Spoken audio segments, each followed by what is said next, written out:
तेरे मुनकिरों से आका मैं मरूंगा लड़ते लड़ते। क्या बात है, जिंदाबाद जिंदाबाद। तेरे मुनकिरों से आका मैं मरूंगा लड़ते लड़ते।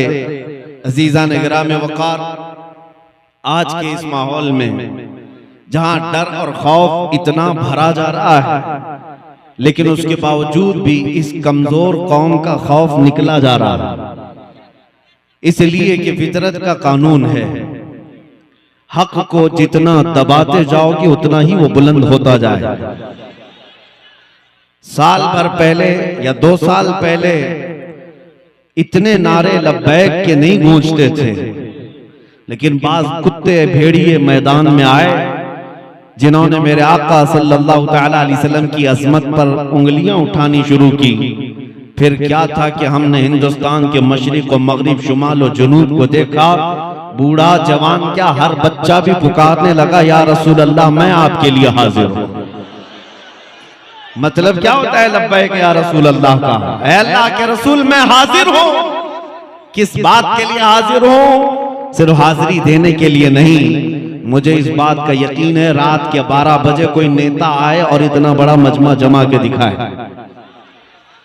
हो सकता है 100 रुपया, 200 रुपया, 500 रुपया में तुम जमा कर लोगे इलेक्शन के माहौल में, लेकिन ये जो सुन्नियों का मजमा है ये नोटों के लिए नहीं आया है, अपनी गर्दने मुस्तफा के कदमों में निछावर करने आया है।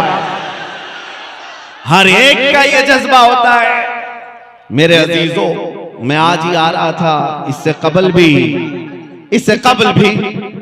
इसी जिले के किसी इलाके में मेरा इजलास हुआ था। डिपार्टमेंट के लोग काफी परेशान रहे, हमारे रिश्तेदार हैं पूरे हिंदुस्तान भर में। वजी मियां साहब भी फरमा रहे थे, बाज़ाब्ता तरीके से कुछ लोगों ने हमारी इमेज ऐसी क्रिएट की है। मैं आज आपके इस इलाके में आ रहा था तो कुछ लोगों ने मुझसे ये कहा कि आप बार बार यहाँ जाना थोड़ा सा कम कर लीजिए, यहाँ पर एक बहुत अलग किस्म का राज है। हमने अपने दिल में ही अर्ज किया और बल्कि उनसे यही कहा, ज्यादा से ज्यादा किस बात से डराओगे हमें? बिल्डोजर से। जिंदाबाद जिंदाबाद। इससे ज्यादा क्या है तुम्हारे पास? लेकिन अल्लाह की कसम, जो हकीकी मुसलमान है वो बिल्डोजर के दांतों से नहीं डरता, जिसे यकीन है कि मेरे पास बाजुए हैदर कर्रार, जिसने मरहब को पछाड़ा है, जिसकी ताकत की बोलती पूरी दुनिया में बोली जाती है।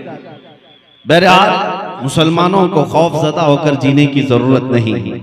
बरेली के इमाम ने 100 साल पहले हमें पुकार कर कहा था, खौफ ना रख रजा जरा, तू तो है अब्दे मुस्तफा। खौफ ना रख रजा जरा, तू तो है अब्दे मुस्तफा, तेरे लिए अमान है, तेरे लिए अमान है। मैं आज आपके सामने चंद बातें अर्ज करूंगा। नौजवान, तुम्हारे पास कुछ दौलतें हैं जिस पर तुमको खुद एहसास नहीं है, बल्कि एक अजीम दौलत जो तुम्हारे सीनों में आज भी है, जिससे पूरी दुनिया खौफजदा भी है, थर्राई हुई भी है। सबको पता है ये बिछड़ी हुई कौम है, बैकवर्ड, और बल्कि सर्वे के मुताबिक ये भी कहा जाता है कि मुसलमानों की हालत जार हिंदुस्तान में ऐसी है कि यहाँ के जो SC ST तबके से ताल्लुक रखते हैं उनसे भी पीछे आ चुके हैं। ये गवर्नमेंट की रिपोर्ट है, गवर्नमेंट के सर्वे की रिपोर्ट है। हम ये सारी रिपोर्ट्स को देखते हैं कि मुसलमानों की हालत इतनी खराब तुम ही पेश करते हो, फिर हम इनसे ही पूछते हैं, जब इन मुसलमानों की हालत इतनी खराब है हिंदुस्तान में, तो 24 घंटे मीडिया में हम पर ही डिस्कस क्यों करते हो? फिर हर घड़ी हम ही टारगेट क्यों है, हम ही निशाने पर क्यों है? अरे मियां, हालत तो यह है कि हमारे नाम पर तो तुम इलेक्शन भी जीतते हो। अगर हमारा नाम नहीं लोगे तो माहौल गर्म भी नहीं होगा।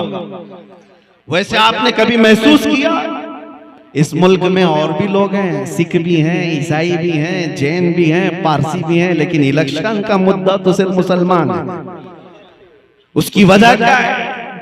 मेरे अजीजों, मैं वहां आपको ले जाना चाहता हूं। मैं सियासत पे नहीं आ रहा, आपको अपनी वैल्यू और एहसास दिलाना चाहता हूं। दुनिया भौंकती है, भौंकने दो कि हम में 1000 टुकड़े हो गए, हम में से फिरके हो गए, हम में जमातें हो गई, हमारा इत्तेहाद पारा पारा हो गया, सब अपनी जगह पर। लेकिन दुनिया आज भी भौंक भौंक करके हमें बताती है कि आज भी ताकतवर तुम ही हो। क्या बात है, हक है। आज भी एहसास की जिंदगी तुम ही लोगों के पास है। इसलिए कि मुझे अंदाजा है चंद दिनों पहले की बात है, साल 2 साल गुजर रहे होंगे, एक आला अधिकारी हैं, वो हमसे बैठ करके बात करने लगे, मौलाना आप इतने एग्रेसिव क्यों होते हैं, आप इतने सख्त अंदाज में क्यों बोलते हैं? आस्था तो हमारे पास भी है, गुरु हमारे भी हैं। कहा बस फर्क है, आपने ना असली गुरु को देखा है ना असली आस्था को देखा है। बात इतनी है, मैं एक मिसाल आपसे पूछता हूं कि अगर मैं ये कहूं कि आपकी मां बदकार है, अभी मैं जुमला पूरा किया नहीं था कि वो कुर्सी से खड़े हो कहा कि मौलाना मैं तो आपसे बात कर रहा हूं, आप तो मेरी मां पे चले गए। हमने कहा मैं आपकी मां को गाली नहीं दे रहा हूं, पूछ रहा हूं आपको क्या लगेगा। कहा दूसरी कोई मिसाल दीजिए, आप मेरी मां पे क्यों पूछ रहे हैं? मैंने कहा साहब अभी मिसाल भी आपको अच्छी नहीं लगी, वो भी मां के लिए। आप कान खोल करके सुन लें, आप जितना अपनी मां से मोहब्बत करते होंगे वो अपनी जगह पर करोड़ों माओ की मोहब्बत से ज्यादा मुसलमान अपनी नबी से मोहब्बत करता है। क्या बात है, जिंदाबाद जिंदाबाद, हक है। हम अपनी रूह और जान से ज्यादा जब तक मोहब्बत ना कर ले मोमिन कामिल बन भी नहीं सकते, उस वक्त तक ईमान कंप्लीट हो भी नहीं सकता। मोहम्मद की मोहब्बत दीन हक की शर्त अव्वल है, इसी में हो अगर खामी तो सब कुछ नामुकम्मल है। क्या बात है, इसी में हो अगर खामी तो सब कुछ नामुकम्मल है। इसीलिए मैं उस नुक्ते की तरफ आपको लेकर के आना चाहता हूं। अजीजो, आज आपके दिलों में जिसने तड़प पैदा की है, जगह दिया है अज़मत मुस्तफा के लिए, ये बहुत ही अहम उन्वान है, बहुत अहम टॉपिक है। पता है आपको, तकरीबन 15 साल के बाद डॉक्टर इकबाल ने, शायर मशरिक ने अपनी कौम को ये मैसेज दिया था। यूरोप को देख करके आया था इकबाल, वहां की तरक्कियों को देख करके आया था, और जब कौम ने पूछा मुसलमानों ने कि हमारी तरक्की किसमें है, तो इकबाल ने एक ही जुमला कहा था कि मोहम्मद से वफा तूने तो हम तेरे हैं। बहुत खूब, ये जहां चीज है क्या लौहो कलम तेरे, तुम्हारी तरक्की का राज सिर्फ इतना ही है, उस नुक्ते पर आ जाओ जहां मेरे मुस्तफा ने अपने सहाबा को छोड़ा था।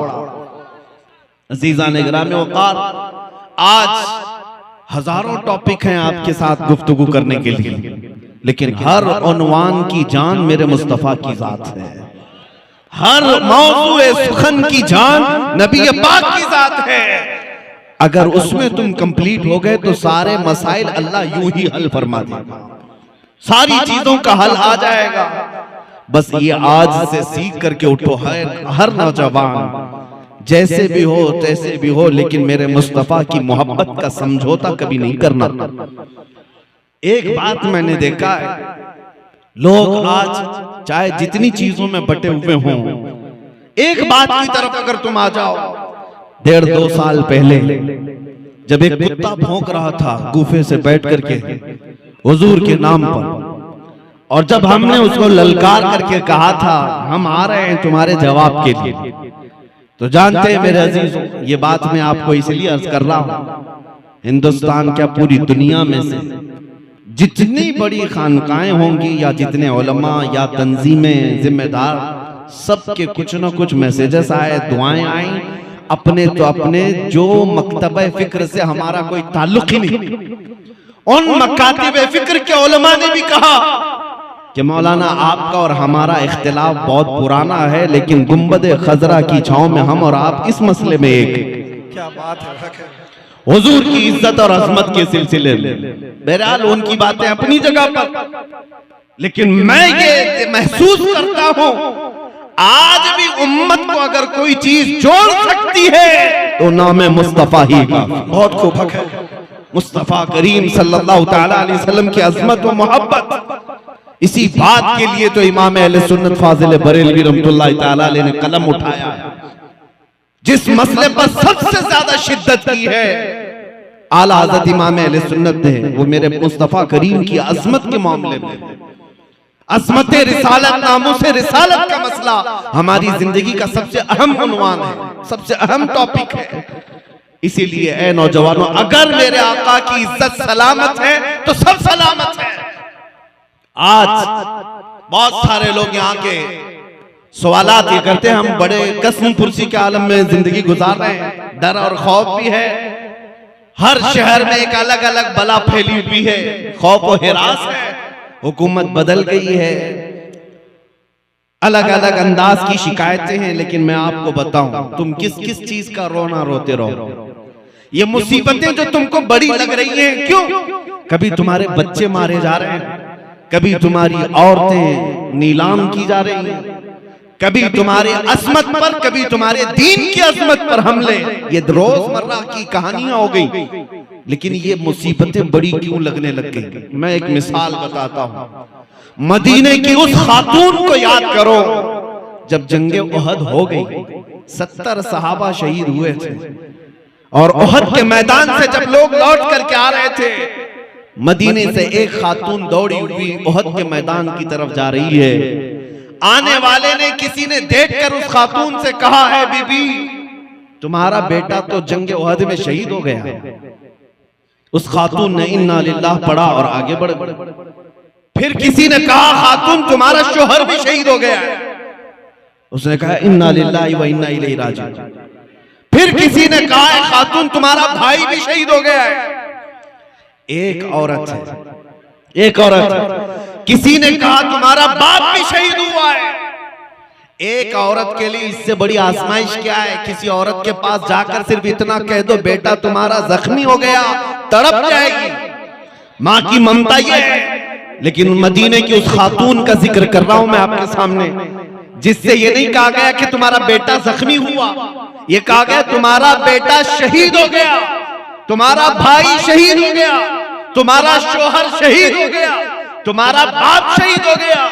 जब एक औरत को 4-4 रिश्तों की शहादत की खबर दी जा रही हो, उस औरत का हाल क्या होना चाहिए? लेकिन कुर्बान जाओ, उस मदीने की खातून ने आने वाले से पूछा, मेरे रिश्तों की मौत और शहादत की खबर दे रहे हो, आने वाले जरा ये तो बता, अल्लाह के रसूल की कैफियत क्या है, मेरे आका की खैरियत बता। आने वाले ने कहा, मुस्तफा करीम सल्लल्लाहु तआला अलैहि वसल्लम सलामत हैं। तो जानते हो, मदीने की खातून अपना आंचल निकाल करके ये कहती है, कुल्लु मुसीबतिन बादका जुललुन या रसूल अल्लाह। ऐ अल्लाह के रसूल, अगर आप सही सलामत हैं तो हर मुसीबत हल्की है, हर मुसीबत छोटी है। ये सहाबा की जिंदगी का राज था। आज हमें यही बात लानी है कि हमें ये जो मुसीबतें बड़ी लगने लग गई, उसकी वजह क्या है? तुम नामे मुस्तफा की कदर करना सीख जाओ और उस इज्जत के लिए मर मिटना सीख जाओ, बाकी सारी मुसीबतें हल्की लगेंगी। कोई मुसीबत बड़ी नहीं है। उलमाए कराम मिंबरों पर, मसाजिद पर खुतबा, आज इनके इर्द गिर्द कुछ खौफ तारी है, जिसकी वजह से कुछ की जुबानें गंग है, कुछ बोलना नहीं चाहते हैं या किसी के दबाव में। मैं सबकी बातें नहीं कर रहा हूं, कुछ की बातें कर रहा हूं। वजह क्या है?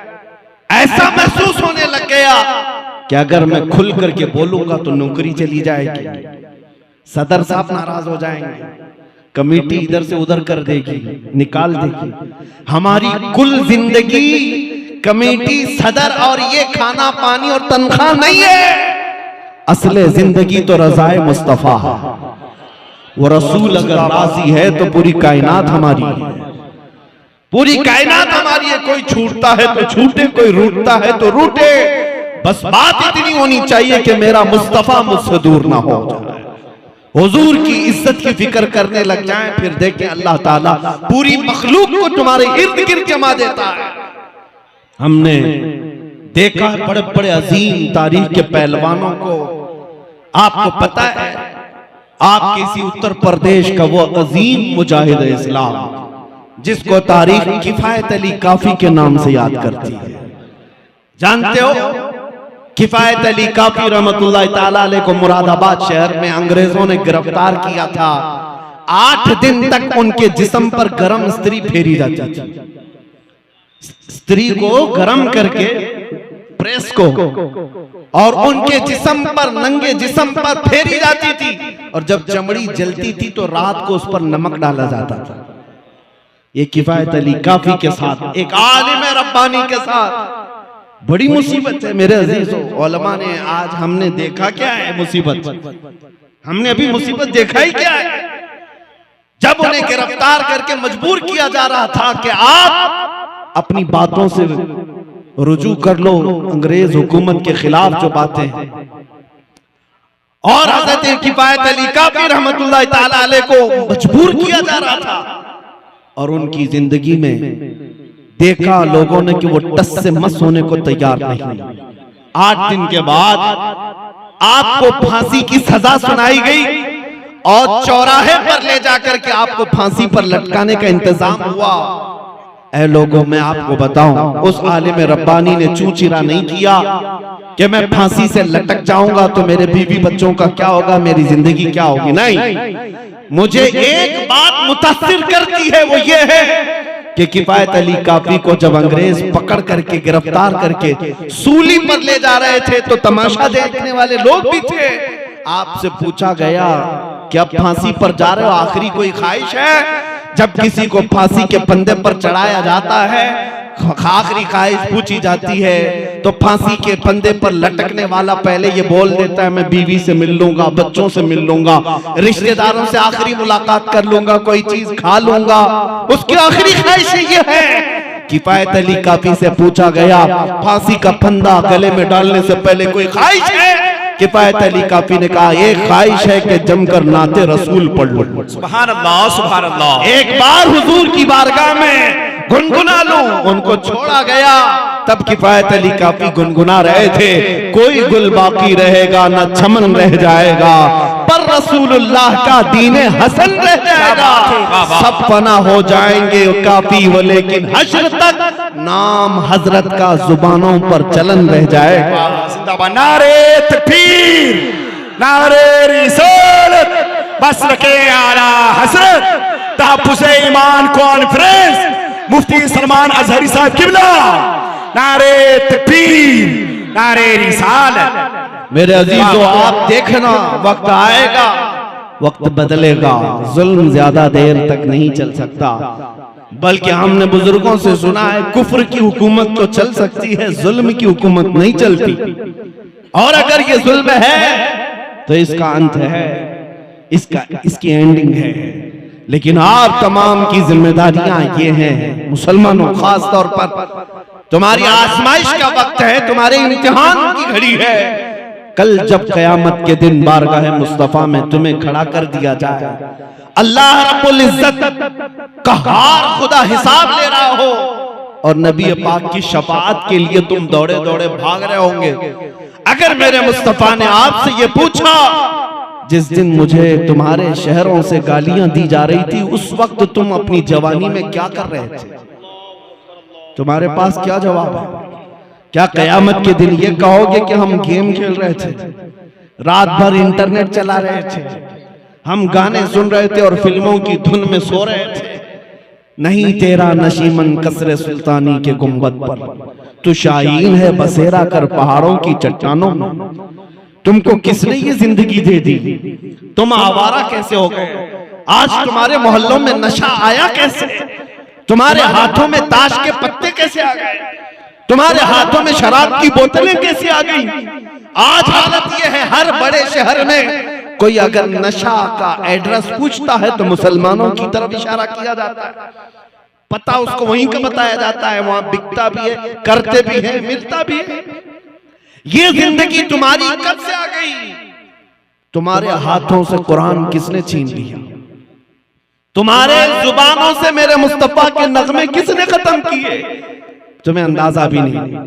आज हमारी कौम का एक बड़ा तबका नौजवानों का वो टिकटॉक पे मुजरे करते बैठा हुआ है, उसे एहसास भी नहीं कि दुनिया में मेरे मुस्तफा की असमत और शान में कितने कुत्ते भौंक रहे हैं, और तुझे सिर्फ और सिर्फ जगह हंसाई की जरूरत है। आज तू चंद लोगों को हंसाने के लिए मर्द से औरत बनने को तैयार है। क्या ये हालात नहीं है? न संभलोगे तो मिट जाओगे हिंदी मुसलमानों, तुम्हारी दास्तां तक न होगी दास्तानों में।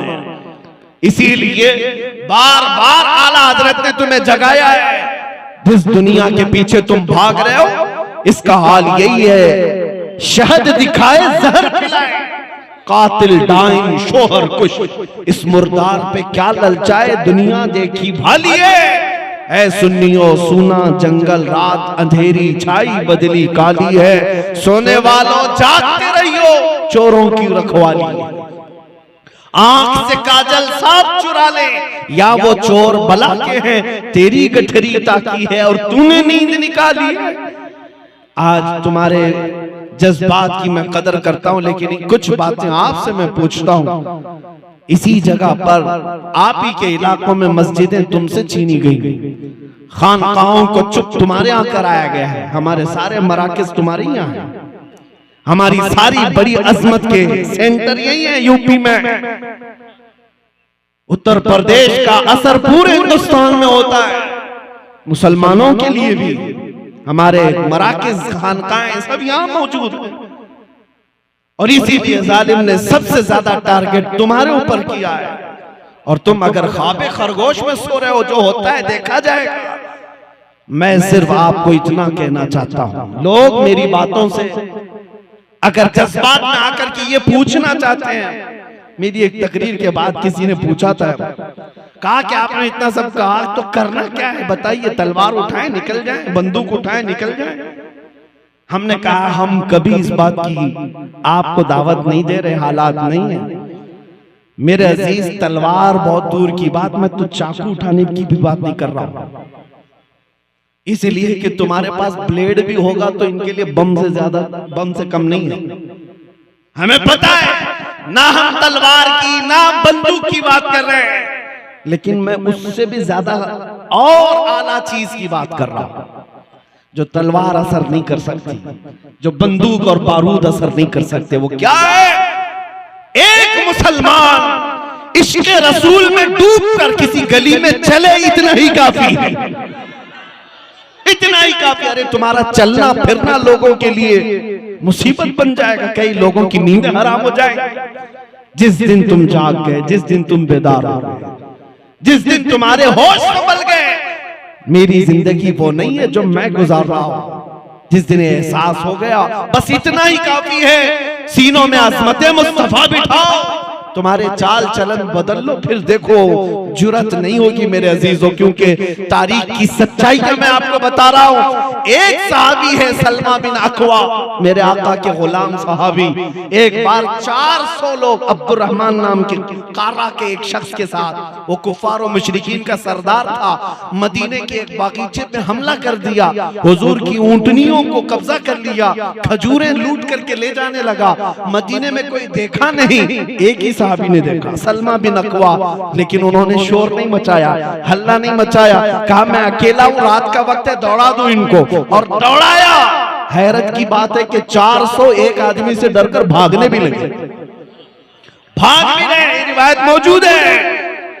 और इतना भगाया सलमा बिन अकवा, जिनको राजिलु रसूलिल्लाह कहा जाता है, और वो 400 लोग दौड़ते थे, दौड़ते थे, जहां हज़रत सलमा बिन अकवा का पांव पड़ता था वो डर के मारे हैबत से कांपते थे। अगर कोई ठोकर से गिरता सिर्फ उसकी गर्दन पर पैर रख करके चले जाते।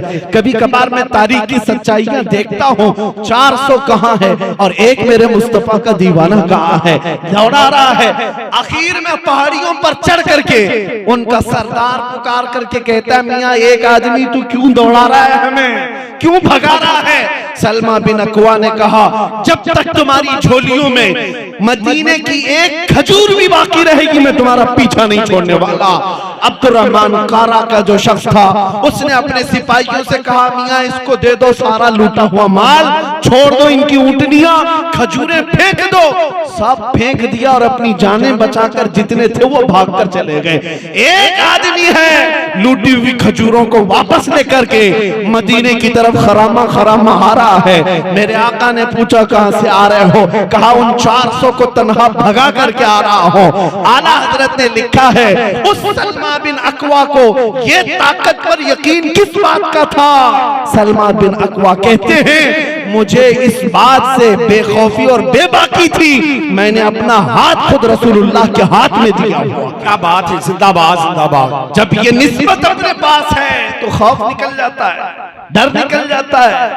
आपके लिए भी मैं ये बात कहता हूं, इतना नारा लगाना सीख जाओ, अपना सब कुछ गुंबद खजरा कल भी था और मेरे नबी से मेरा रिश्ता कल भी था, और बतला दो गुस्ताखे नबी को गैरत सुन्नी जिंदा है, उन पे मर मिटने का जज्बा कल भी था। और बहुत खूब। बस इतना जज्बा अगर तुम्हारा सलामत रहा तो फिर किसी हथियार, तंजीम और फौज की जरूरत नहीं, वैसे भी हमारे पास बन नहीं पाती। मैंने बाज चीजों के मुताले में देखा है, 100 साल पहले से कुछ यहाँ पर तंजीमें काम कर रही हैं, संगठन, और सिर्फ यही मंसूबे, इधर से तबाह करना, उधर से तबाह करना। 100 साल लग गए। हमसे किसी ने कहा इतनी मुनज़्ज़म है कि पूरे मुल्क को चलाती। हमने कहा 100 साल में जब कुछ खाक उखाड़ नहीं पाया इस्लाम का, एक पत्ता नहीं उखाड़ पाया। अल्हम्दुलिल्लाह।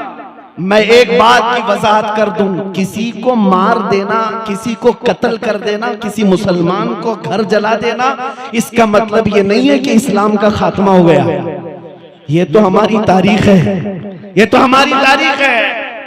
बाज कुत्ते भौंकते हैं कि इतने मुसलमानों का कत्ल कर देंगे, इतने नहीं, उतने, जितने भी कत्ल कर दें। इस्लाम में कत्ल करने का मतलब ये नहीं है कि इस्लाम खत्म हो जाएगा, बल्कि हमारा तो मसलक ये है, इस्लाम जिंदा होता है हर करबला के बाद। क्या बात है, वाह वाह, जिंदाबाद जिंदाबाद। इस्लाम जिंदा होता है हर करबला के बाद। ज्यादा से ज्यादा हमारी गर्दनों पर फांसी ही तो लग सकती है, लेकिन हमें इतना यकीन है, एक चिराग तुम बुझाओगे, मेरा मौला 100 चिराग रोशन फरमाएगा। क्या बात है, जिंदाबाद जिंदाबाद। हक है। खौफ और डर निकालो, लेकिन असमत मुस्तफा पर कोई समझौता नहीं, मोहब्बत मुस्तफा पर कोई समझौता नहीं। आ जाओ उस दीन में जिसमें मेरे आका ने तुम्हें दावत दी है। इससे ज्यादा सुकून किसी में नहीं, इससे ज्यादा इज्जत भी किसी में नहीं है। नबी पाक के कदमों से वाबस्ता होकर हमने महसूस किया है। मैं आपके इलाके का क्या हूं? क्या कोई सांसद है, कोई विधायक है, या किसी पार्टी का नेता है जहां आया? नहीं, हमारा उनसे कोई ताल्लुक ही नहीं। लेकिन ये एक लखीमपुर खीरी नहीं है, तकरीबन 22 स्टेट में 150 से ज्यादा इजलास को अभी साल भर में खिताब किया होगा। हर जगह ये मजमा है जो पलकें बिछाए खड़ा है, इंतजार में है, इज्जत अफजाई है। मैं कभी इस बात पर इतराता नहीं कि ये मेरी पगड़ी की इज्जत हो रही है, मेरे जुब्बे की इज्जत हो रही है, मेरे खानदान की इज्जत हो रही है। नहीं, हमें यकीन है मैं इस करम के कहां था काबिल, हुजूर की बंदा परवरी है। ये सब तुम्हारा करम है, आका के बात अब तक बनी हुई है। ये नाज, ये अंदाज हमारे नहीं होते, झोली में अगर टुकड़े तुम्हारे नहीं होते, जब तक के मदीने से इशारे नहीं होते, रोशन मेरी किस्मत के सितारे नहीं होते। बेदाम ही बिक जाइए, बेदाम ही बिक जाइए बाज़ारे नबी में, इस शान के सौदे में खसारे नहीं होते। क्या बात है, जिंदाबाद जिंदाबाद। इस शान के सौदे में खसारे नहीं होते, यहाँ इज्जत ही देखी गई है, इज्जत ही देखी गई है। हमने दुनिया का एक दस्तूर देखा है, मैंने आयत भी आपके सामने यही पढ़ी है, वलिल्लाहिल इज्जतु वली रसूलिही वलिल मुमिनीन। अल्लाह फरमाता है इज्जत अल्लाह की है, रसूल की है, मोमिनों की है। मुनाफिक इस बात को नहीं समझते। तुमने अपने चेहरे का हुलिया बिगाड़ लिया ये सोच करके कि मैं बड़ा फैशनेबल बन जाऊं, पैंट को इधर से उधर फाड़ लिया, कानों में बालियां लगा ली, सर में चोटियां रख ली। क्यों नहीं? यूरोप में ऐसा करते हैं, अमेरिका में ऐसा करते हैं। वो नंगे घूमते हैं तो तुम भी सोचे कि नंगे घूमने से इज्जत हो जाएगी। यानी आज दुनिया ने फैशन बनाया है कि जितना नंगा हो उतना ज्यादा फैशन है। अगर नंगा होना ही फैशन है तो हमारे गांव की भैंस सबसे ज्यादा फैशनेबल है। वो तो एक कपड़ा भी नहीं पहनती, सबसे ज्यादा मॉडर्न है। उसके जिस्म पर एक कोई छितरा भी कपड़े का नहीं होता।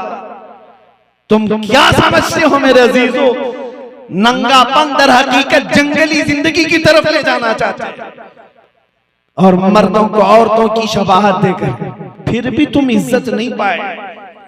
मैंने देखा है इधर टैटू उधर टैटू, तुम अपनी जिंदगी को मॉडर्नाइज बनाए, अचानक मौत हो गई, लोग गुस्ल देने में भी झिझकने लगे, जनाजा उठाने में भी डरने लगे, नमाज पढ़ने के लिए भी डरने लग गए। बड़ा अय्याश था, बड़ा आवारा था। बास जगह तो हमने ये कुछ लोगों को ये सुना कि टैटू बनाए हुए थे और उनके गुस्ले मैयत के वक्त उन्होंने खुरच खुरच करके निकाला मरने के बाद। ये कैसी जिंदगी तुमने गुजारी कि तुम्हारे अहले खाना भी तुम्हारी इज्जत ना कर सके। तुम्हें दफन करके आ गए, 2 मिनट कोई बैठ ना सका। लेकिन हमने देखा है जिसने अपनी जिंदगी मेरे मुस्तफा के लिए वक्फ की, जब वो दुनिया से जाता है, अरे मियां चंद साल ही गुजरे होंगे, 5 साल गुजरे होंगे बरेली की सरजमीन पर, ताजुश शरिया का जनाजा देखा हो। क्या बात है, जिंदाबाद जिंदाबाद। करोड़ों कंधे बेताब थे उस जनाजे को उठाने के लिए। क्यों? जिसने हुजूर के कदमों में इज्जत ढूंढी, वो जाता भी है दुनिया से तो इज्जतें लेकर के जाता है। अल्लाह इज्जत मेरे मुस्तफा के कदमों में तुम्हें अता कर रहा है। तुम यहां छोड़ करके मॉडर्न दुनिया को देखते, यहां से इज्जत मिलेगी नहीं होना है। आ जाओ बाजारे मुस्तफा में एक बार अपने आप को बेच दो, उनके नगमात से अपनी जिंदगी को महसूस कर लो, फिर देखना जिंदगी के अंदाज बदल जाएंगे, तरीक़ेकार बदल जाए।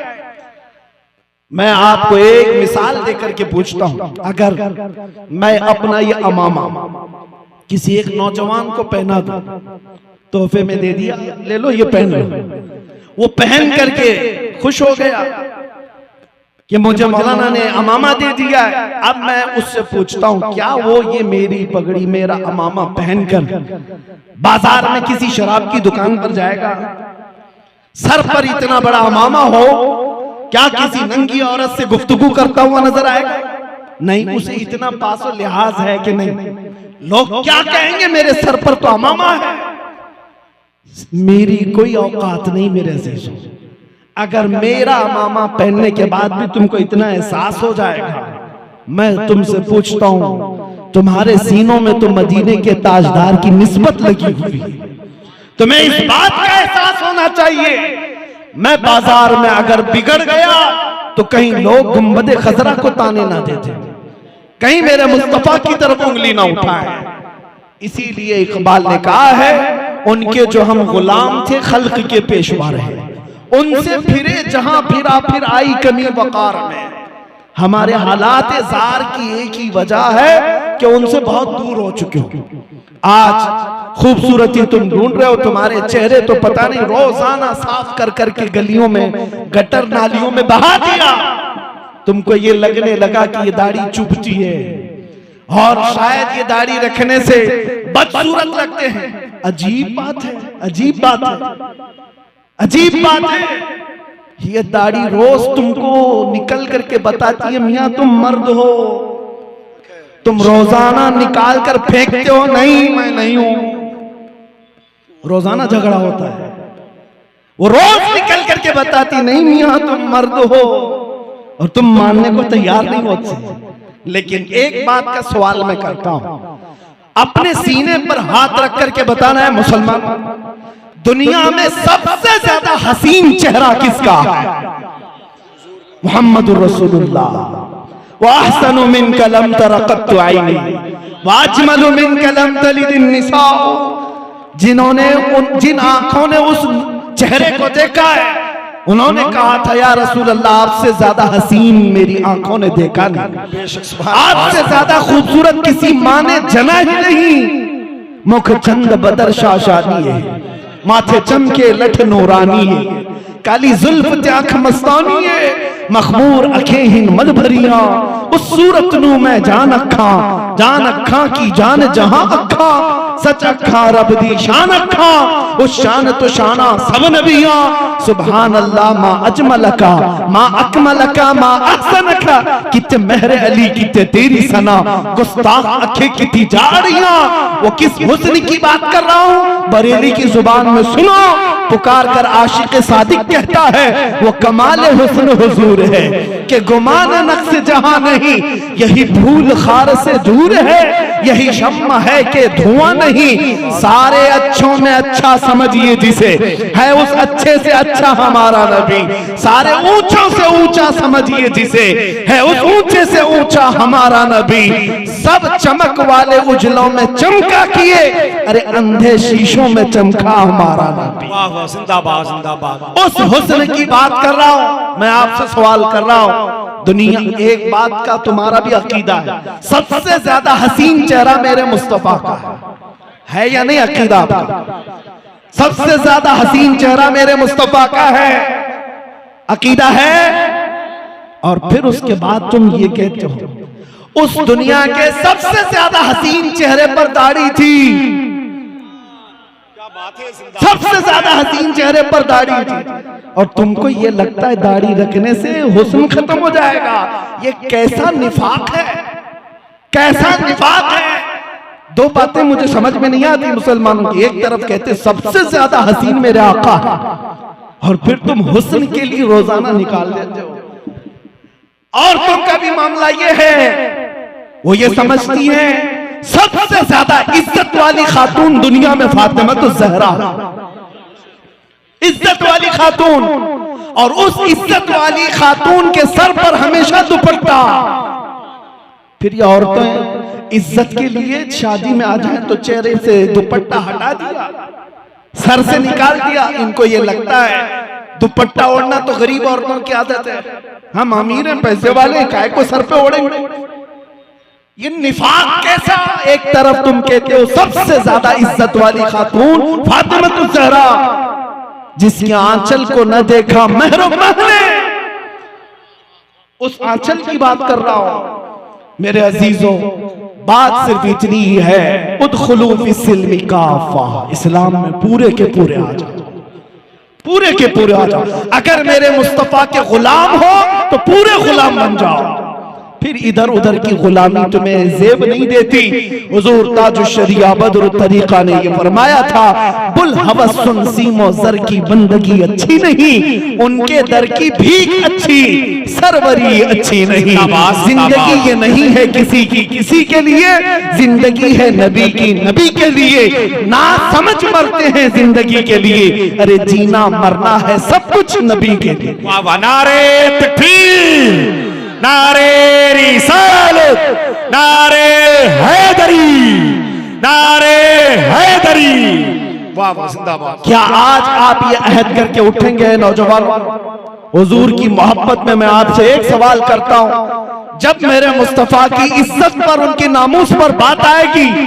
मैं बगले नहीं झांकूंगा अपनी गर्दन लेकर मुस्तफा के कदमों में निछावर करूंगा हर बंदा हाजिर है इस बात के लिए हर एक हाजिर है इस बात के लिए मैं हाथ से नहीं उठाता मैं तो सिर्फ गर्दन देने की बात करता हूं हाथ उठा करके भागने वाला मसला नहीं है लेकिन तुमने अल्लाह उसके रसूल को गवाह बनाकर अगर ये बात कही है तो ये आसान चीज नहीं है तुम जान लुटाने की बात कर चुके हो जो सबसे आखिरी चीज है तुम्हारे पास सबसे आखिरी चीज है हुजूर की इज्जत की बात आए तो जान हम दे सकते हैं फिर कह रहे हो दे सकते हैं ये सबसे आखिरी चीज है तुम्हारे पास मैं पूछता हूं तुम्हारे पास सबसे आखिरी चीज है गर्दन जान वो नामे मुस्तफा पर लुटाने को हम वक्त तैयार हो मैं तो उस नामे पाक पर पूछ रहा हूं कि कुछ गुनाहों को तो छोड़ के दिखा दो गर्दन बाद में दी जाए जान बाद में देंगे उस नामे पाक के लिए आज से मैं गाने सुनना छोड़ दूंगा उस नामे पाक की इज्जत के लिए मैं नशा छोड़ दूंगा क्या इतना अहद नहीं कर सकते अपने नबी के लिए कर सकते हैं लेकिन तुम चाह लो एक दिन उसका बदला मुझसे क्या लेना चाहते हो मैं बता के जाता हूं, मुझसे कुछ मत लो, मेरे पास है भी क्या जो मिला सरकार से मिला। अगर तुमने ये अहद कर लिया अल्लाह के रसूल की रजा की खातिर, मेरे रब की रजा की खातिर, आज से जो गुनाहों के आसपास में मंडलाता छोड़ देता हूं। बदले में तुम कोई नोट और वोट ना सोचना, तुम्हें अगर बदले में कोई चीज मिलेगी तो मेरा यकीन और विजदान कहता है थक हार करके, जब लोगों के ताने सुन सुन करके अगर दुनिया ताना देगी कि क्या हो गया तुझे, मौलवी बन गया, मुल्ला बन गया, अरे तुझे क्या हो गया, दाढ़ी रख लिया, टोपी रख लिया, लोगों के ताने सुन सुनकर थक करके किसी दिन तुम आओगे बिस्तर में सो रहे होगे, किस्मत जाग जाएगी, आमिना का लाल ख्वाब में तशरीफ लाएगा। सुभान अल्लाह, सुभान अल्लाह। इससे बड़ा इनाम और क्या चाहिए, इससे बड़ा इनाम और क्या चाहिए। लेकिन करके तो देख लो मेरे अजीजों, करके देख लो, नफरत पैदा करो गुनाहों से और अज़मत रिसालत की तरफ आ जाओ। मेरी गुफ्तगू का इख्तिताम इन्हीं जुमलों से है, इन्हीं जुमलों से है। आज ये अहद करके हमें उठना है, या रसूल अल्लाह दहन में जुबान तुम्हारे लिए, बदन में है जान तुम्हारे लिए। हम आए यहाँ, उठे भी वहां, जमीनो जमा, मकीनो मकान, चुनी नो चुना, बने तो जहां, वो जो न थे तो कुछ न था, वो जो न हो तो कुछ ना हो। अरे जान है वो जहान की, और जान है तो जहान है, हमें करनी है शहंशाहे बता की रजा जोई, वो अपने हो गए तो रहमते परवरदिगार अपनी की, मोहम्मद से वफा तूने तो हम तेरे हैं, ये जहां चीज है क्या लौहो कलम तेरे हैं। उठो कुव्वत इश्क से हर पस्त को बाला कर दो, दहर में नामे मोहम्मद से उजाला कर दो, और भौंकने वाले कुत्तों को ये बता करके उठो कुछ देर की खामोशी है फिर शोर आएगा। आज कुत्तों का वक्त है, कल हमारा दौर आएगा। वाखिर दावाना अनिल हम्दुलिल्लाह।